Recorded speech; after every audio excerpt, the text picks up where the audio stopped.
سورۃ الفتح سے شروع کرتے ہیں۔ سورۃ الفتح جو ہے یہ مدنی سورت ہے۔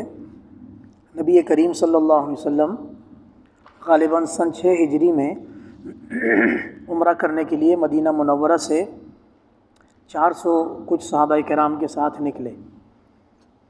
ایک زمانہ ہوا ہے مکہ سے نکلے ہوئے، عمرہ نہیں ہو رہا، کچھ بھی نہیں ہو رہا۔ جب تک انسان مکہ مکرمہ میں ہوتا ہے تو بیت اللہ کا طواف بھی کرتا رہتا ہے اور حدود حرم سے تھوڑا سا باہر جا کے احرام پہن کے آ کے عمرہ بھی کرتا رہتا ہے۔ حضور صلی اللہ علیہ وسلم کو ایک زمانہ ہوا مکہ مکرمہ سے نکلے ہوئے، اور 6 سال ہو گئے تھے ہجرت کو۔ پھر حضور کو بیت اللہ یاد بھی بہت آتا تھا، قبلہ بھی تبدیل ہو گیا واپس، تو وہ جو تڑپ شوق در شوق در شوق اس کے کافی تقاضے پورے ہو گئے تھے۔ اس کے بعد چند غزوات بھی ہو گئے تھے، غزوہ بدر ہو گیا، غزوہ احد ہو گیا، اور 2 چھوٹے موٹے غزوات اور بھی ہو چکے۔ تو انسان اللہ کا شکر ادا کرنے کے لیے بعض اوقات کوشش کرتے ہیں کہ اللہ کے در پر چلا جائے۔ خلاصہ یہ کہ بہت ساری ایسی چیزیں جمع ہو چکی تھیں کہ حضور صلی اللہ علیہ وسلم نے اپنے صحابہ کے ساتھ ارادہ کیا کہ ہم عمرہ کرنے جاتے ہیں۔ عمرے کی نیت سے نکلے، حضور صلی اللہ علیہ وسلم نے احرام پہنا، حدیبیہ کے مقام پر پہنچے تو قریش کو پتہ چلا محمد اپنے 400 ساتھیوں کے ساتھ عمرہ کرنے آ رہا۔ تو انہوں نے یہ طے کیا بھائی ہم تو جنگ کریں گے۔ اب احرام کی حالت میں محرم مچھر نہیں مار سکتا، مکھی نہیں مار سکتا، تو وہ لڑائی کیا کرے گا؟ تو بہرحال وہ گمبھیر سی صورتحال ہو گئی۔ اب مسلمانوں کو بھی غصہ آیا، مسلمانوں نے حضور سے عرض کیا، حضرت عمر بھی بیچ میں موجود تھے، تو مسلمانوں نے حضور سے عرض کیا حضور احرام کھولتے ہیں، 2 ہاتھ کرتے ہیں ان کے ساتھ، دیکھی جائے گی کیا ہوگا۔ لیکن اللہ کو کچھ اور منظور ہوتا۔ اللہ کریم نے مسلمانوں کو نہ صرف لڑائی سے منع کیا بلکہ عمرہ کرنے سے بھی منع کر دیا، اور چند اصول پر مبنی ایک تحریر نامہ لکھا گیا کہ مسلمان اس سال عمرہ نہیں کریں گے، اگلے سال عمرے کے لیے آئیں گے تو تلواروں کے بغیر آئیں گے، 3 دن سے زیادہ مکہ میں قیام نہیں کریں گے۔ یہ ایسی شرائط تھیں کہ جو ٹھیک ٹھیک سامنے نظر آتی ہوئی شکست نظر آ رہی تھی، لیکن بعض اوقات دب کر صلح کر کے اپنے ایک بارڈر کو سیو کر کے دوسری طرف کے محاذوں کو دیکھنا یہ قسم کی فتح ہوتی ہے۔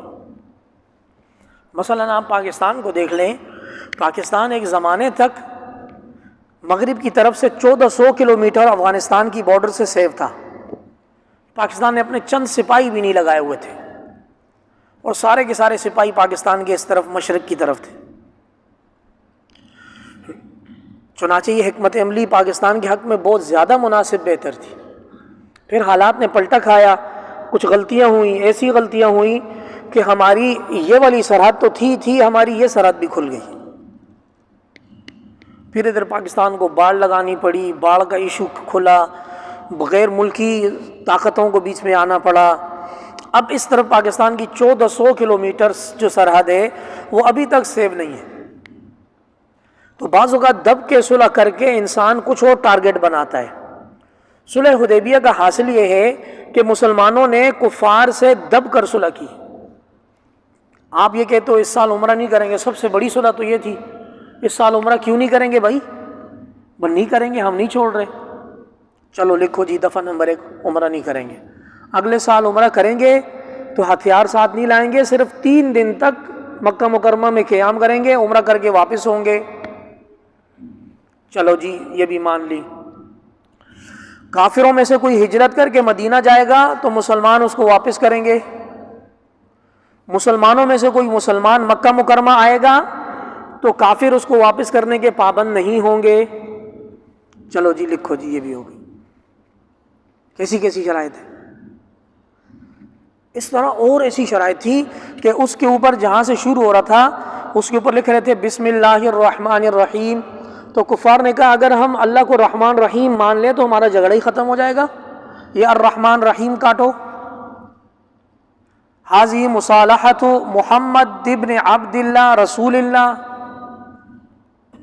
یہ ایک مصالحتی نامہ ہے، معاہدہ ہے جو محمد رسول اللہ اور مکہ کے لوگوں کے درمیان ہے، اس میں لکھا ہوتا رسول اللہ۔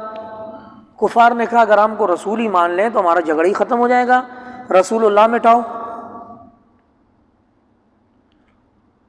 اب یہ ایسی شرائط وہاں طے ہو رہی تھی، مسلمان آزاد تھے، خون تھا، جوش تھا۔ حضرت عمر تو بار بار کہہ رہے تھے حضرت بسم اللہ کرتے ہیں، انہی سے شروع کرتے ہیں، یہ جو صلح کرنے والے آئے پہلے انہی کو لٹاتے ہیں، بعد میں مکہ مکرمہ میں بھی دیکھ لیں گے۔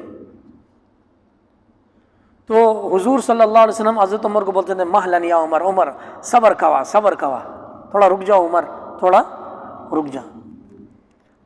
تفنن نے تب یہاں گستاخی کا فتویٰ کوئی نہ لائے معذرت کے ساتھ۔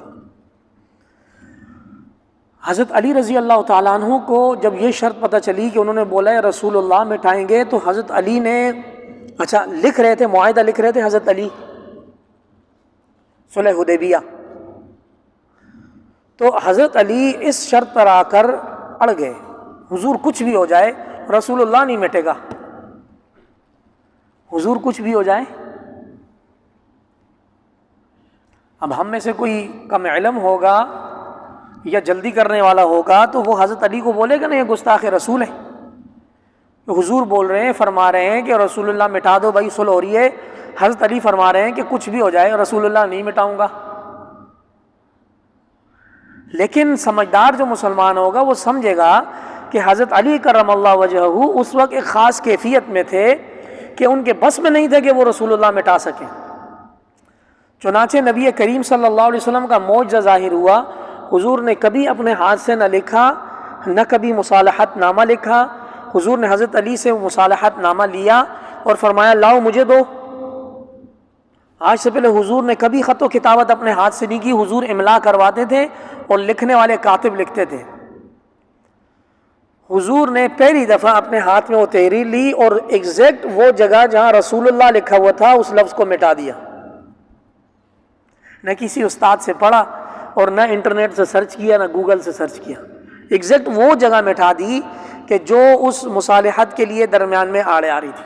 الغرض اتنے دب کر مسلمانوں نے صلح کی کہ مسلمانوں کے وہاں دل ٹوٹ گئے، یار یہ کیا ہو گیا، اتنے کمزور تو ہم نہیں ہیں، اللہ کے نام پر جان دے دیں گے لیکن اس طرح کی صلح ہمیں سمجھ نہیں آ رہی۔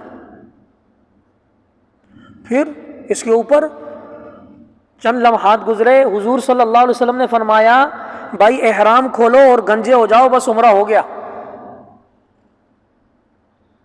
احرام کھولو، حلق کر لو اور عمرہ ہو گیا۔ صحابہ کرام کچھ ادھر جا رہے ہیں، کچھ ادھر، ان کی سمجھ ہی نہیں آ رہا یہ کیا ہو رہا ہے۔ ایک عجیب کیفیت تھی۔ مدینہ منورہ سے بیت اللہ کے شوق میں نکلے کہ ہم حضور اللہ صلی اللہ علیہ وسلم کی قیادت میں عمرہ کریں گے، اجتماعی عمرہ کریں گے، مطاف گونجے گا اللہ کی وحدانیت سے، لبیک اللہم لبیک کی صدائیں لگیں گی، اور یہاں حضور نے صلح بھی کر لی اور اب حضور فرما رہے ہیں کہ حدیبیہ کے مقام پر احرام کھول لو اور گنجے بھی کر لو۔ سارے صحابہ کرام ادھر ادھر بھاگ رہے ہیں، کسی کی ہمت نہیں ہو رہی ہے احرام کھولنے کی۔ حضور صلی اللہ علیہ وسلم نے دیکھا میرے صحابہ کی کیفیت بدلی ہوئی ہے، اپنے حجرے میں تشریف لے گئے۔ غالباً سیدہ ام سلمہ ام المؤمنین میں سے ام سلمہ ساتھ تھی۔ جا کر حضور صلی اللہ علیہ وسلم نے ان سے درخواست کی، ام سلمہ یہ میرے صحابہ کو کیا ہو گیا، یہ تو میری سن ہی نہیں رہے، آج میں نے 3 دفعہ ان سے فرما دیا ہے کہ اپنا احرام کھولو اور حلق کر دو، ان میں سے کوئی ادھر جا رہا ہے کوئی ادھر جا رہا ہے۔ حضرت ام سلمہ بعض اوقات کسی خاتون کا مشورہ نہ بڑا کام کر جاتا ہے، یہ تاریخ میں اس خاتون ام المؤمنین کا مشورہ اس امت کو سنبھالنے کے لیے کام آ گیا۔ سیدہ ام سلمہ نے فرمایا حضور کچھ بھی نہ کریں، آپ پہل کریں، آپ جائیں صحابہ کے مجمع میں بیٹھ کر آپ سب کے سامنے حلق کروا دیں اور احرام کھول دیں۔ حضور صلی اللہ علیہ وسلم نے ایسے ہی کیا، ایک صحابی کو ساتھ پکڑا اور بولا یار یہاں بیٹھو میرا حلق کر دو۔ اب جب حضور صلی اللہ علیہ وسلم نے حلق کروانا شروع کیا تو صحابہ کرام لگ کے حضور کے بال زمین پر نہ گرے، کوئی 1 بال لے رہا ہے، کوئی 2 بال مبارک لے رہے ہیں، کوئی 3 بال لے رہے ہیں، منہ مبارک. اور صحابہ نے جب دیکھا حضور نے حلق کروا دیا، بھائی اب تو پیچھے کچھ بچا ہی نہیں ہے. 2 صحابی وہاں جمع ہوئے، 2 وہاں جمع ہوئے، ٹینٹ بنانی شروع کر دی اور سب نے احرام اتار دیا. صحیح ہے. اور مسلمانوں نے یہ دل میں گمان کیا یار یہ تو ہمیں شکست ہو گئی. ٹھیک ہے. اللہ پاک نے فرمایا انا فتحنا لک فتحا مبینا، چھوٹی موٹی فتح نہیں، ہم نے آپ کو فتح مبین عطا فرمائی ہے. وہی ہے نا، خواص حمزہ اور عقل اس چیز کو نہیں مانتی. آپ کے جو 5-6 حواس ہیں، دیکھنے، سونگنے والے، محسوس کرنے والے، صحیح ہے، سمجھنے والے، اس سے بڑھ کر عقل بھی اس چیز کو نہیں مانتی یار یہ تو دب کر سلو رہی ہے، فتح کیسی ہے. لیکن وحی کا وعدہ ہے کہ یہ فتح مبین ہے، کیونکہ اس کے جو اثرات مرتب ہوں گے، اب مکہ فتح ہوگا انشاءاللہ. چنانچہ ایسے ہی ہوا. حضرت عمر رضی اللہ تعالیٰ عنہ فرمایا حضور یہ کیسی شرط آپ نے مان لی کہ مسلمان کوئی مکہ جائے گا وہ واپس نہیں آئے گا، اور کفار کے چنگل سے کوئی مسلمان ہجرت کر کے مدینہ آئے گا تو اس کو ہم واپس کر دیں گے؟ حضور صلی اللہ علیہ وسلم فرمایا عمر کیا ہو گیا آپ کو؟ اگر کوئی مسلمان مدینہ چھوڑ کر مکہ آئے گا تو اس کا مطلب ہے وہ منافق ہے. ہمیں چھوڑ کر کیوں جائے گا مکہ؟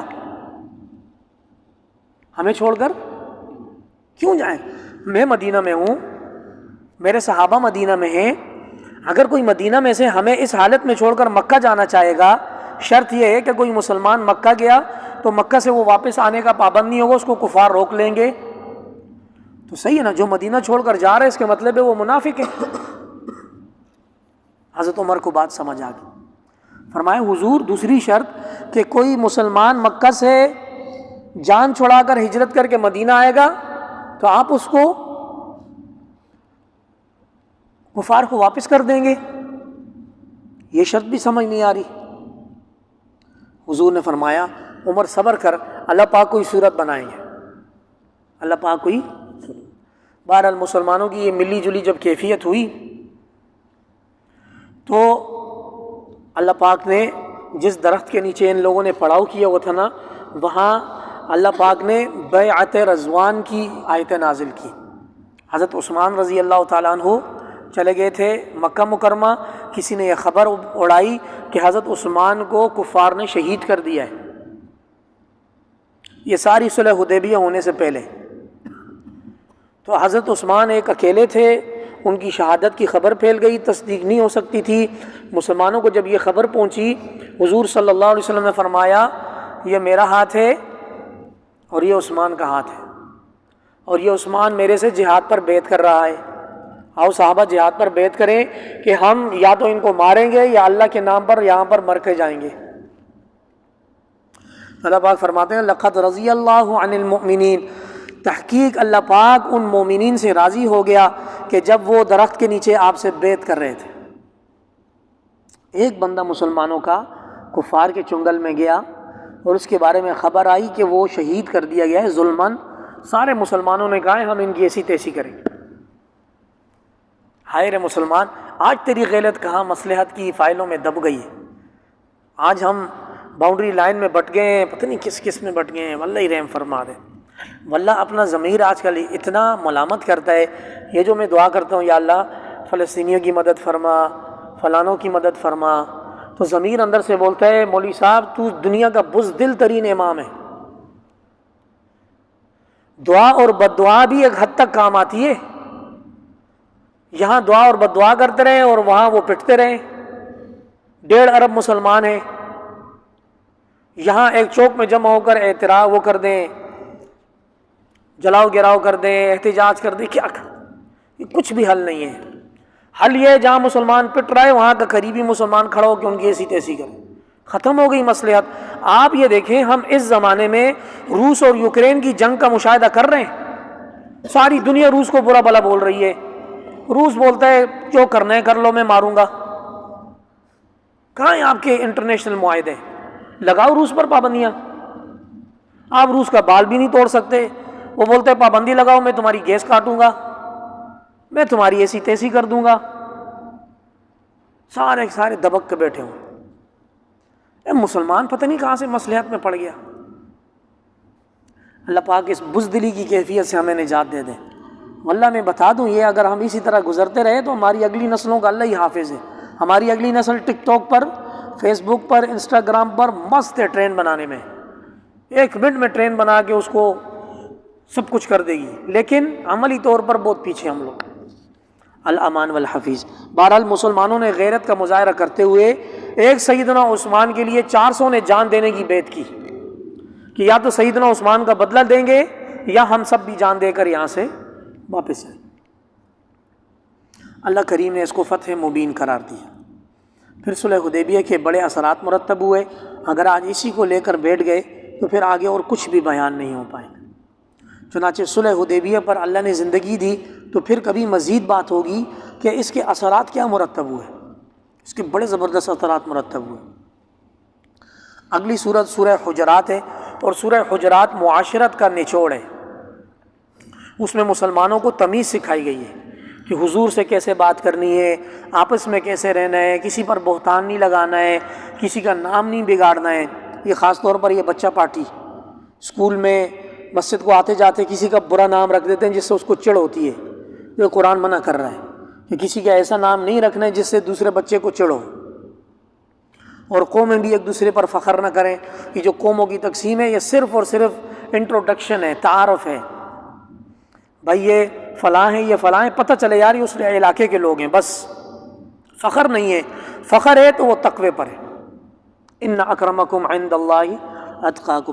اسی صورت میں اللہ کا فرمان ہے کہ مسلمانوں کے 2 گروہوں میں لڑائی ہو جائے تو ان میں صلح کی کوشش کریں، آپس میں مصالحات کروائیں۔ پھر خاص طور پر اگر کوئی بغاوت کرنے پر اتر آ جائے تو پھر سارے مسلمان مل کر اس بغاوت والے گروہ کی ایسی تیسی کریں، کیونکہ وہ معاشرے میں فساد برپا کر رہا ہے۔ اے مومنو، تم سب کے سب بھائی ہو، آپس میں بھائی بندی کو قائم رکھو۔ اب پورے روئے زمین پر مومن بھائی ہیں، ایک بھائی کو تکلیف ہوگی تو دوسرے کو آٹومیٹیکلی ہونی چاہیے۔ اسی طرح اللہ پاک فرماتے ہیں کہ اللہ پاک پر احسان نہ کرو آپ لوگ کہ آپ لوگ ایمان لائے ہو۔ یمنون علیک ان اسلموا، کچھ لوگ اسلام لائے تھے نا تو وہ حضور کو بولتے تھے حضور ہم ایمان لائے، ہم ایمان لائے۔ تو اللہ پاک نے فرمایا اللہ پر احسان نہیں ایمان لائے، اللہ نے ہدایت دی ہے تب آپ ایمان لائے ہو۔ بل اللہ یمن علیکم ان ہداکم للایمان، بلکہ تو اللہ کا احسان ہے کہ اللہ نے آپ کو ایمان کی طاقت اور توفیق دی ہے اور آپ ایمان لائیں۔ اللہ پاک غیب جانتا ہے آسمانوں اور زمینوں کے، اور اللہ پاک تمام اعمال سے واقف ہے۔ اگلی سورت سورہ قاف ہے۔ سورہ قاف کا مضمون بھی دیگر امتوں کی طرح ہے کہ پچھلی امتوں نے نہیں مانے وقت کی نبی کی تو وہ ہلاک ہو گئے۔ دوسرے رکوع میں اللہ پاک فرماتے ہیں اے انسان ہم تیری شارک سے بھی زیادہ تیرے قریب ہیں، اور وہ وقت یاد کر کہ جب سکرات الموت تیرے پہ طاری ہوں گے، نہ ایک قدم آگے کرے گا نہ ایک قدم پیچھے کرے گا، جہاں طے وہاں سانس ختم ہوگا۔ اور جب قیامت والے دن آئے گا تو تیرے یہ 2 فرشتے تیرے اعمال کی گواہی دیں گے۔ انسان بولے گا یا اللہ مجھے شیطان نے گمراہ کر دیا، شیطان بولے گا میں نے کہاں سے گمراہ کر دی، یہ خود گمراہ ہوگا۔ اللہ کے سامنے یہ مکالمہ شروع ہوگا، اللہ پاک فرمائیں گے لا تختصموا لدی، اب میرے سامنے لڑائی جھگڑا مت کرو، میں نے تمہیں وعید سنا دی تھی کہ جب قیامت والے دن حساب کتاب برپا ہوگا تو میرے سامنے قول نہیں بدلے گا، جو فیصلہ ہوگا وہ اٹل ہوگا، اور میں اپنے بندوں پر ظلم نہیں کرتا۔ پھر آگے جہنم اور جنت کا ذکر ہے۔ جہنم کے بارے میں بڑی سخت ترین آیت ہے۔ جہنم کی وسعت بتانے کے لیے یہ آیت فصیح ترین آیت ہے کہ قیامت والے دن ہم جہنم کو بولیں گے کیا تو بھر گئی؟ تو جہنم آواز لگائے گی یا اللہ اور بھی کوئی ہے؟ حلیم تلاتی، یہ جہنم تو جہنمیوں سے بھر گئی؟ وہ جواب دے گی یا اللہ اور بھی کوئی ہے تو میرے اندر ڈال دے۔ پھر اللہ پاک اپنی قدرت سے، احادیث میں آتا ہے کہ اللہ پاک اپنی دست قدرت اس جہنم کے اندر کچھ ایسا معاملہ کریں گے کہ جہنم بولے گی حسبک حسبک، بس یا اللہ میں بھر گئی، بس یا اللہ میں بھر گئی۔ اسی کے ساتھ متصل یہاں جہنم کے ذکر کے بعد اگلی آیت وَأُزْلِفَتِ الْجَنَّةُ لِلْمُتَّقِينَ غَيْرَ بَعِيدٍ، جنت کو بھی سامنے لایا جائے گا متقیوں کے لیے اور بہت قریب کر کے دکھایا جائے گا۔ ھذا ما توعدون لکل اواب حفیظ، یہ جنت ہے جس کا تم سے وعدہ کیا جاتا رہا تھا ہر رجوع کرنے والے اور ہر عمل کی حفاظت کرنے والے پر۔ جو اللہ سے غیب میں ڈرا اور اپنا صاف رجوع کرنے والا دل لے کر آیا، ادخلوها بسلام، سلامتی کے ساتھ اس جنت میں داخل ہو جا، ذالک یوم الخلود، یہ اب ہمیشگی کا دن ہے، اب ایکسپائری نہیں ہے۔ ایک دفعہ جنت میں داخل ہو گئے، ہمیشہ ہمیشہ کے لیے داخل۔ اگلی آیت بہت عجیب ہے، لَهُم مَّا يَشَاءُونَ فِيهَا وَلَدَيْنَا مَزِيدٌ۔ جنت میں جنتی جو چاہے گا وہ سب کچھ ملے گا، جب وہ تھک جائے گا تو پھر اس کے لیے ہمارے پاس کچھ مزید انعام ہوگا۔ اب یہ عجیب کی آیت ہے نا، جنت میں جنتی جو چاہے گا ملے گا، لیکن ایک سرپرائز بھی ہوگا، اور وہ سرپرائز بڑا عجیب ہوگا۔ روایات میں آتا ہے کہ جمعے والے دن جنتیوں کا بازار لگے گا، جنتی اس بازار میں جائیں گے، جنتی دیکھیں گے یار بازار میں یہ چہرہ پڑا ہوا ہے، یہ چہرہ پڑا ہوا ہے، یہ چہرہ پڑا ہوا ہے، جس چہرے کی طرف ان کا قلبی رجحان ہوگا یار میرا چہرہ ایسا ہونا چاہیے، کن فیکون، وہ چہرہ ایسا ہو جائے گا۔ اس نئے چہرے کے ساتھ جب جنتی اپنے گھر واپس لوٹے گا تو اس کو اس کی گھر والی بولے گی میں چاہتی تھی آپ کا چہرہ ایسا ہو جائے، آپ اس چہرے کے ساتھ میرے پاس آ گئے۔ جنت کا معاملہ عجیب ہے، ما لا عین رأت، کسی آنکھ نے دیکھا نہیں، ولا اذن سمعت، اس کی حقیقت کو کسی آنکھ نے صحیح طرح سنا نہیں، ولا خطر علی قلب بشر، کسی انسان کے دل پر دنیا میں جنت کی نعمتوں کا صحیح ادراک ہو نہیں سکتا۔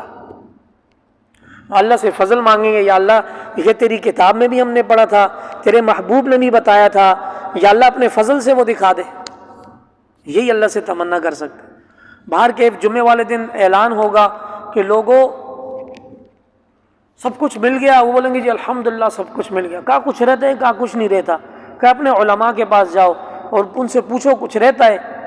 تو یہ جنتی علماء کے پاس جائیں گے، ان سے پوچھیں گے کہ یار اللہ کے فرشتے آئے، وہ پوچھ رہے ہیں کچھ رہتا ہے، تو اس وقت علماء بتائیں گے کہ ہاں ایک چیز رہتی ہے۔